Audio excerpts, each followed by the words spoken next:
내용은 남자는 이래야 된다 또는 여자는 이래야 된다라는 게 이제 생물학적 차이에 기인한 것이기도 하고 또 사회적인 어떤 개념이기도 합니다. 과거 이제 대부분의 인간 사회가 남성 중심의 사회였기 때문에 남성들에게는 주도적이고 또 어떤 책임지는 그러한 어떤 역할을 부여를 했고 또 그 역할을 수행하는 데 필요한 어떤 성격 특성들을 권장을 했습니다. 자, 그러한 소위 이제 남성에게 사회가 요청하는 어떤 암묵적으로 요청하는 역할 또는 남자다움, 남성성의 여러 측면을 이야기하는 짧은 글을 주고 흔히 뭐 남자답다 또는 남성이 해야 될 일이다 와 관련된 통상적인 이야기, 뭐 강해야 된다, 공격적, 뭐 진취적, 이래야 남자답다, 뭐 이런 특성들을 소개하고 있습니다. 그리고 가와 나의 요거는 이제 양기장의 한계령이라는 소설의 일부입니다. 그 다음에 요거는 이제 이승님의 딸깍발이 가난한 몰락선비의 모습을 생활상을 보여주는 수필입니다. 자, 이러한 어떤 이 사회적으로 암묵적으로 남성들에게 요구되는 이런 어떤 남성성이 가와 나의 경우에 이 남자죠. 어떤 모습으로 구체적으로 드러나고 그러한 이 어떤 이 남성성의 실현이 즉 그러한 남성 사회가 요구하는 그런 어떤 남성성에 따라서 살아가는 사람들 그 본인에게 있어서 긍정적인 측면은 무엇이고 부정적인 측면은 무엇이고 그와 함께 한 가정을 이루고 살아가는 다른 가족 구성원들에게 있어서 긍정적인 측면, 부정적인 측면이 무엇인지를 이 두 경우에 각각 어떻게 되는지를 설명하라 그랬으니까 전체 5, 600자로 줬습니다. 굉장히 강개해야 될 내용성은 지정이 되어 있고요. 여러분들 이제 친밀한 독해력 그리고 긍정성과 부정성을 추론해가는 그리고 단락 구성은 전체적으로 큰오빠와 몰락선비, 가난한 선비의 문제고 한 단락인데 이거는 다 제시문도 그렇게 복잡하지 않고 짧으니까 한 문장 정도로 줄여도 됩니다. 이거를 한 단락, 이거를 또 한 단락 해서 두 단락 정도로 해주면 앞에 게 이 문장이 추가되니까 한 이제 300자, 350자, 요것도 한 250자, 300자 정도 해주면 적당한 분량 배치가 되겠습니다.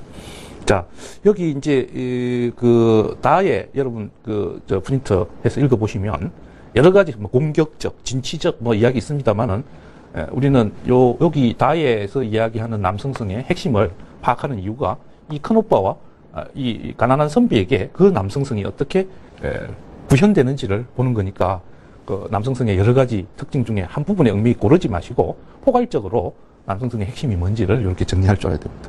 그래서 정리를 해보니까 남자는 어떠한 어려움이 닥쳐도 굴복해서 안 되고 나약해서도 안 된다. 그것이 진정한 남자다.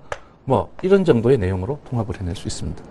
그리고 가 소설에서 이제 큰오빠 같은 경우는 우리의 뭐 현대사가 그렇죠. 특히 이제 6.25가 끝나고 많은 경우에 가장이 이제 전사를 하거나 그 본연의 역할을 못 해낼 때 장남인 큰오빠가 그 역할을 대신합니다.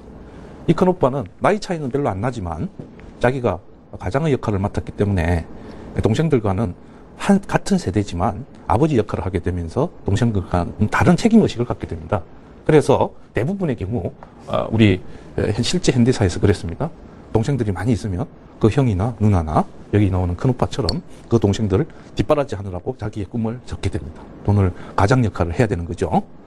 그럼으로써 그런 속에서 내가 아무리 어렵고 하더라도 내가 이 동생들을 어떻게든 먹여 살려야 된다는 그런 책임의식 때문에 자기 삶을 희생하면서 그 어려운 속에서도 혼자 울망정 동생들에게 어려운 모습을 보이지 않습니다. 그 다음에 이제 두 번째 이제 딸깍발이 몰락한 선비입니다. 옛날에 남산에는 주로 남인 그러니까 노론이 득세를 하면서 남인은 몰락하게 되죠. 주로 이제 남산에 많이 모여 살았다고 그러는데요.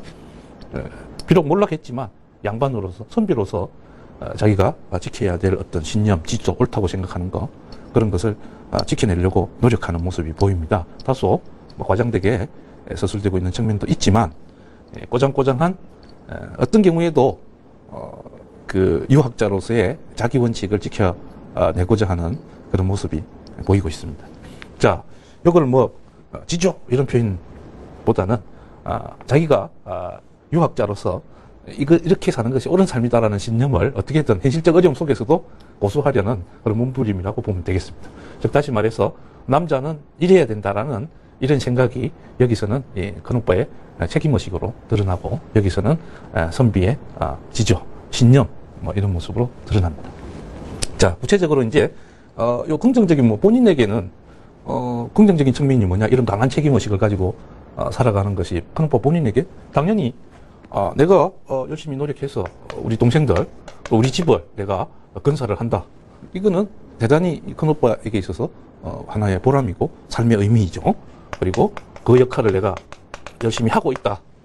죽어서 아버지한테, 아버지를 죽어서 만나도 아버지, 저 나름 최선을 다했고 열심히 했습니다. 동생들 다 성공했습니다. 이렇게 말할 수 있는 근거가 되죠. 개인적인 자부심입니다. 가족들 입장에서도 큰 오빠의 이러한 헌신과 희생이 있었기 때문에 그런 현실적인 경제적 어려움을 극복할 수 있게 되는 거죠. 자, 근데 이제 부정적인 측면으로 본다면, 소설의 이제 후반부에서 보듯이 큰 오빠의 이 헌신과 노력 덕택에 동생들은 다 사회적으로 성공을 합니다. 독립을 다 했습니다. 이제 큰 오빠가 뭐 신체적인 나이도 문제지만 사실은 자기의 존재의 의미가 없어진 겁니다. 동생들이 만약에 이 동생들 중에 하나가 진짜 고통이 있어서 여전히 막 취직도 못하고 독립도 못하고 이랬다면 큰 오빠는 쓰러지지 않았을 겁니다. 왜냐하면 자기의 존재 이유가 아직 있으니까요. 그 동생을 어떤 식으로든 저 고통을 내가 제대로 인간 만들고 독립시켜야 되는데 제가 저러고 있으니까 그건 곧 나의 존재 의미이기도 한 거죠. 근데 다들 이제 성공하고 독립하니까 자기의 존재 의미가 무너진 겁니다. 그러니까 이런 것들이 오히려 어떤 자기 삶을 희생해 버리게 되는 거고, 결국 나중에 나의 삶은 무엇인가 하는 허망한 속으로 빠져드는 거죠. 어떤 경우에도 그러니까 누가 한 명이 모든 걸 떠안는다. 이거는 굉장히 큰 문제가 됩니다. 큰 오빠 자신의 삶도 오롯이 희생되고 이 허망함에서 힘겨워하지만 가족들 역시 이 큰 오빠의 역할이 같은 형제였음에도 불구하고 가장의 역할로 너무나 큰 비중을 차지했기 때문에 이 다른 형제들이 큰 오빠와의 어떤 거리감이 생긴 거죠. 마치 뭐 아빠들하고 소통이 좀 그런 거와 마찬가지죠. 그러니까 여기 이제 그 어떤 이 가족 간의 소통을 가로막는 요소가 되고요. 그 다음에 서로 이제 마음을 의지하고 하면서 같이 어려움을 같이 힘을 합해서 가는 연대감, 유대감 이런 형성의 장애 요소가 될 수도 있습니다. 그 다음에 실제 그 소설 속에도 그렇죠. 여동생이 소설가입니다. 풍부한 감수성으로 큰 오빠의 고통, 심리적 고통이 뭔지를 잘 압니다. 그럼에도 불구하고 큰 오빠에게 다가갈 수 없는 안타까움을 비력하고 있죠. 그것은 큰 오빠도 마찬가지죠. 큰 오빠 자신도 자기의 그 허망하고 힘든 마음을 동생들한테 털어놓지 못하고 죽은 아버지의 산소에서 소주 마시면서 통곡하고만 있을 뿐입니다. 자, 거기 나의 이제 딸깍 이 가난한 선비의 이 몸부림, 선비로서 자기가 옳다는 신념, 아무리 어려워도 타협하지, 현실과 이 부조리한 현실과 타협하지 않겠다. 막 이러한 꼿꼿한 신념이 본인에게는 그것이 자기가 살아가는 이유죠. 자존감입니다. 그 다음에 아마 이제 가족들에게도 하나의 명예일 수는 있어요. 우리 할아버지가 일제시대 때 친일파 안 되고 어려움 속에서도 독립운동을 했다. 그것 때문에 지금 우리 집은 꼴딱 망해가지고 힘들게 살지만 그래도 할아버지의 선택은 옳다고 여긴다. 이것도 그 가족 구성원들이 주는 어떤 중요한 요소가 될 겁니다. 부정적인 측면, 뭐 본인에게 있어서 어떤 의미에서 자기 옳은 신념을 지킨다는 이야기는 시대 변화에 적응하지 못한다. 또는 자기 세계에 갇힌다. 이런 의미도 됩니다. 그래서 현실적으로 정말 무력하면서도 큰 소리만 치는 이런 태도는 결국 어떤 자기 발전을 스스로 봉쇄하는 족쇄가 될 수 있습니다. 그 다음에 가족 구성원들에게는 뭐 이렇게 자기가 옳다고 믿는 것만 추구하고 현실을 내몰라라 하면 가족 구성원 특히 그 한 사람 되는 사람의 그 고통이라는 것은 이루 말할 수 없겠죠. 자, 이렇게 이제 써놓고 보면 충분히 예를 들어서 한 5, 6문장, 그 다음에 한 4, 5문장 정도로 정리가 될 수 있는 문장이고 자연스럽게 이 내용을 균형 있게 서술해주면 되겠습니다. 거기 이제 중앙대 그 모의고사 문제였기 때문에 쌤이 이렇게 첨부해 놓은 자료에 보시면 학생 답안이 하나 소개가 돼 있어요. 근데 그 학생 답안 중에 밑줄 친 부분이 있어요. 거기 보면 큰오빠의 이 경우를 언급하면서 이런 개인적 희생이 한편으로 다른 가족들을 의존적으로 만들어 자립을 느끼게 되는 그런 측면도 있다. 가족 구성원들에게 미치는 부정적 영향 이야기하는데, 근데 요거는 여러분 잘 생각해야 될 게, 소설 속의 상황을 보면 큰오빠의 이제 이런 헌신 덕택에 동생들이 다 자립을 하게 됩니다.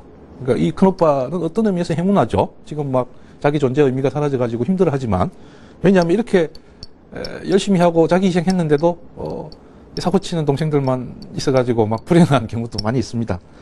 근데 문제는요, 한 사람이 큰 역할을 하고 자기 희생을 했을 때 다른 가족 구성원들이 자립을 좀 보류하고 막 기대되는 상황이 연출될 수 있었어요. 현실적으로는.